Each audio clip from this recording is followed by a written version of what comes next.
کبھی دل جل رہا ہے، کبھی گردہ جل رہا ہے، کبھی ہاتھ جل رہا ہے، کبھی پیر جل رہا ہے، جسم کا سب حصہ جل رہا ہے۔ فرشتے مار رہے ہیں، فرشتے پیٹ رہے ہیں، نیچے سے بچھو ڈنک مار رہا ہے، سانپ ڈس رہا ہے۔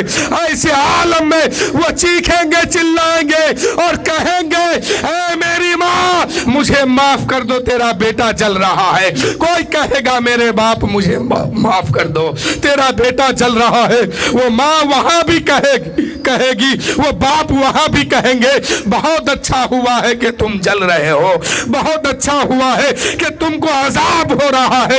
اتنے میں کوئی بیٹا کہے گا اے میری ماں میرا دل جل کے بہ رہا ہے، میرا گردہ جل کے بہ رہا ہے، میرا ہاتھ جل رہا ہے، میرا پیر جل رہا ہے، میرے ہونٹ جل رہے ہیں، میرے دماغ چل رہا ہے، صرف اسی وجہ سے کہ میں نے تیری نافرمانی کیا ہے، میں نے تیرے شان کے سامنے گستاخی کیا ہے۔ اے میری ماں میرا دل جل جل کے بہ رہا ہے، میرا جگر جل جل کے بہ رہا ہے۔ اے میری ماں آج معاف کر دو، اگر تم معاف نہیں کرو گے یہ عذاب سے میں چھٹکارا نہیں پاؤں گا۔ اے میری ماں مجھے معاف کر دو۔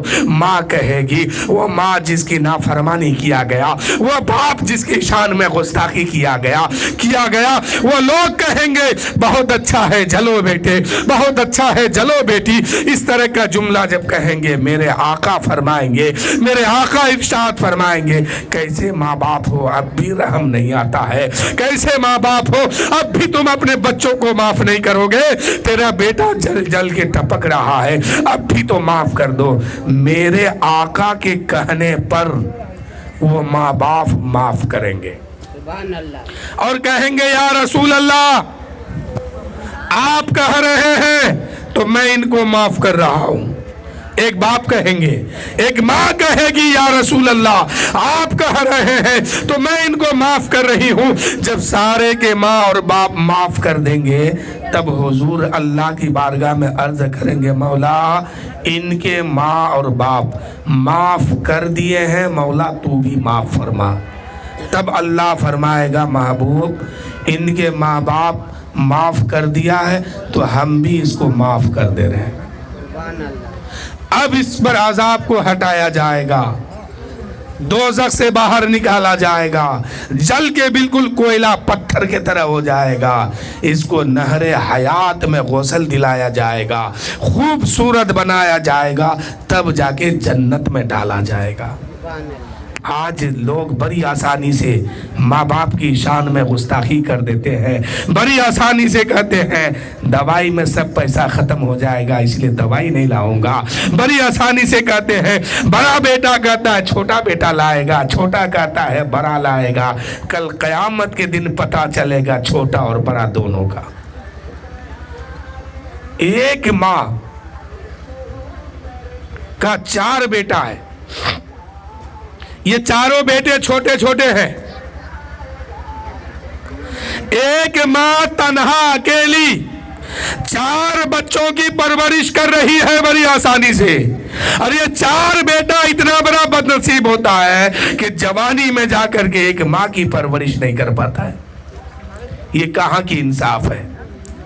ایک ماں اگر اس کا 5 بیٹا ہے، 2 بیٹا ہے، 4 بیٹا ہے، 6 بیٹا ہے، جتنی اولاد ہے، جتنے بچے ہیں، بڑی محبت سے اور شفقت سے بچپن میں ان کو پال لیتی ہے، لیکن یہی لوگ جب جوان ہوتے ہیں تو 4 بیٹا، 5 بیٹا، 6 بیٹا مل کر کے ایک بوڑھی ماں کی پرورش نہیں کر پاتا ہے، ایک بوڑھے باپ کی پرورش نہیں کر پاتا ہے۔ اے میرے دوستو حد تو یہاں تک آ گئی ہے بات، بوڑھے ماں باپ اگر مر جائے تو لوگ جو ہے تعویذ لینے کے لیے ڈھونڈتے ہیں مولانا کو کہ ماں باپ انتقال کر گئے، جس جگہ پہ وہ رہتے تھے نا وہاں جانے میں بچے ڈر رہے ہیں، ہم کو بھی ڈر لگتا ہے، میری بیوی کو بھی ڈر لگتی ہے اور بچے بھی ڈر رہے ہیں، اس لیے کوئی تعویذ دے دو۔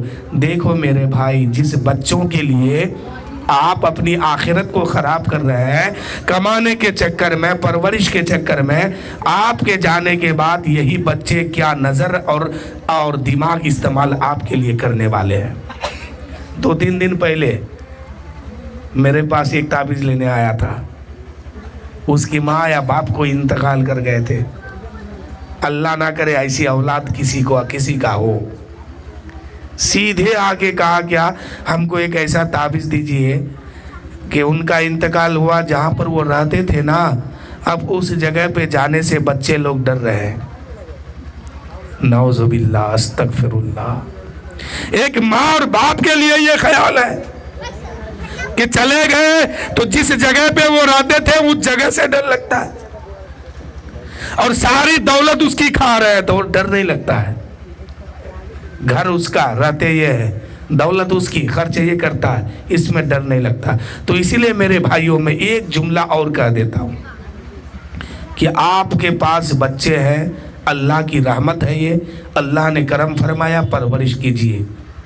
لیکن اس بچے کے لیے اپنی آخرت کو خراب مت کیجئے گا، اس لیے کہ یہ ممتا ہے، شفقت ہے پرورش کرنے کی. لیکن جب آپ بڑھاپے میں جائیں گے نا، یہی بچے آپ کو تکلیف پہنچائیں گے. اب ایسا میں نہیں کہتا ہوں کہ آپ اس کی پرورش کرنا چھوڑ دیجئے، کھانا مت کھلائیے، گھر سے بھگا دیجئے یا مار دیجئے، کچھ نہیں. آپ اس کی پرورش کیجئے، آپ پر فرض ہے کرنا. نہیں کریں گے تو گنہگار ہوں گے، اس کا عذاب بھی ہوگا، سزا بھی ملے گی. کیجئے، اچھی بات ہے.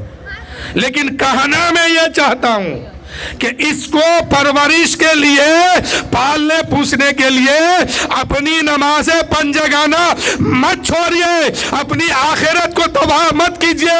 اس لیے کہ جس کی پرورش کے لیے اپنی آخرت کو آپ خراب کر رہے ہیں، آپ کا بڑھاپا یہی لوگ خراب کریں گے. بڑھاپے میں پہنچیں گے نا، یہی لوگ آپ کو برباد کر دیں گے، خراب کر دیں گے، زندگی جینا مشکل کر دیں گے. ایک ایک روپے کے لیے ترسا دیں گے، ایک ایک چائے اور بسکٹ کے لیے آپ کو ترپا دیں گے. اس لیے آپ بچوں کی پرورش کیجئے، منع نہیں ہے. خوب کمائیے، خوب محنت کیجئے اور خوب اس کے پیچھے خرچ کیجئے. لیکن پہلے اپنی آخرت کو سنوار لیجئے. میں کہتا ہوں کہ دیندار اپنے بچوں کو بنا دو، پھر یہ نوبت نہیں آئے گی. دین سکھا دو گے تو یہ نوبت نہیں آئے گی، پھر وہ تعویذ نہیں مانگیں گے آپ کے مرنے کے بعد. اور آگے بڑھ کے ایک جملہ کہتا ہوں کہ آپ اپنے بچے کو دین کے ساتھ ساتھ آخرت کے لیے تیاری کرائیے. جب آخرت کے لیے اپنے بچوں کو تیاری کیجیے گا، کرائیے گا نا، پھر آپ کو بڑھاپے میں تکلیف نہیں ہوگی. اس لیے کہ جس کو آپ دین سکھائیے گا، آقا کی حدیث سنائیے گا، وہ جب سیکھ لیں گے کہ ماں کا رتبہ یہ ہے، باپ کی عظمت یہ ہے، ماں کی اہمیت یہ ہے، پھر وہ بڑھاپے میں آپ پہنچیے گا، وہ بچہ آپ کو کبھی تکلیف نہیں پہنچائے گا، کبھی مشقت میں نہیں ڈالے گا، کبھی پریشانی میں نہیں ڈالے گا. میں نے شروع میں ایک جملہ کہا تھا، وہ خوش نصیب بچے ہیں جس کی ماں اور باپ اس کی کمائی کھانے کے لیے موجود ہے.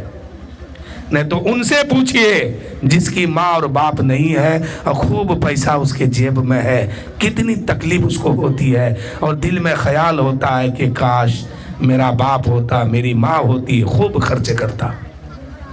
تو خوش نصیب وہ انسان ہے جس کی کمائی کھانے کے لیے اس کی ماں یا اس کا باپ دونوں میں سے کوئی بھی موجود ہے، اور اس کی کمائی وہ لوگ کھا رہے ہیں، چاہے دوائی کے روپ میں ہو، یا کوئی عمل کے روپ میں ہو، یا کوئی کھانے کی چیز کے روپ میں ہو، یا کپڑا لتا یا پرورش کے روپ میں ہو. وہ بیٹا خوش نصیب ہے کہ ماں کو خدمت کر رہا ہے. خدمت کرنے کے لیے یہ دونوں چیزیں یہاں پر موجود ہے. اور جو وہ بیٹا دنیا میں بد نصیب ہے، بد نصیب نہیں، دوزخی کہیے، دوزخی ہے وہ.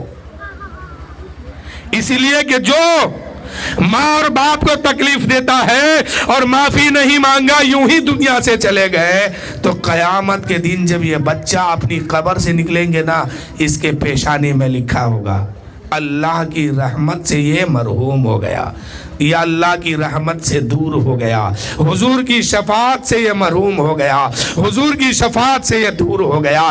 نہ تو اس پر اللہ کی رحمت ہوگی، نہ حضور کی شفاعت ہوگی، اب یہ دوزخ میں جائے گا. اسی لیے اگر ماں باپ کو اگر کوئی تکلیف پہنچائے ہیں ذرہ برابر بھی، تو جیتے جی ان سے معافی مانگیے، چاہے ان کا قدم چومنا پڑے، ہاتھ چومنا پڑے، جو کرنا پڑے کر لیجئے، روئیے گر گرائیے، لیکن معافی دنیا ہی میں مانگ لیجئے۔ اس لیے کہ جو ممتا آج دنیا میں ہے، قیامت کے دن یہ معاملہ بدل جائے گا، وہ حق پر فیصلہ ہوگا۔ جتنی تکلیف دیے ہیں ایک ایک گن گن کے بدلہ وصول ہوگا۔ اس لیے ماں باپ کی شان کو سمجھیے۔